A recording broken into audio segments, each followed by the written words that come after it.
Hello guys, আসসালামু আলাইকুম। সবাই কেমন আছেন? এটা আমার নতুন চ্যানেল।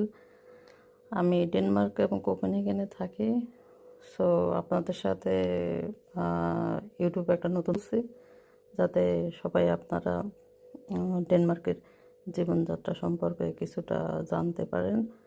আর আমরা প্রতিদিন আমাদের ডেইলি লাইফে কী করি না করি কিছুটা হলেও আপনাদের সাথে শেয়ার করব। তো আজকে আমি আসলে কিছু রসমালাই বানানোর প্রিপারেশন নিচ্ছিলাম। তো এইখানে হলো আমার ছানা আমি যেটা আগেই করে রাখছিলাম। আর এখানে কিছু ইনগ্রিডিয়েন্টস যেটা হলো আপনার রসমালাইয়ের জন্য আর কি ছানার সাথে মিক্স আপ করতে হবে এর গুল্লা বানানোর জন্য। তো এখন আমি সেটার প্রিপারেশন নিচ্ছি, তারপরে আপনাদেরকে জানাবো। এই যে আমার রসমালাইয়ের দুধটা ঘন করা হয়ে গেছে, আর পাশেই আছে হলো চিনির শিরা, যার মধ্যে দিয়ে আমি গোল্লাটাকে সিদ্ধ করব। এই যে আমার গোল্লা বানানো শেষ।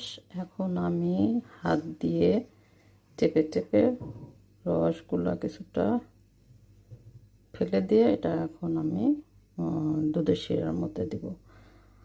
এভাবে আমি আমার রসমালাইগুলা বানিয়ে থাকি।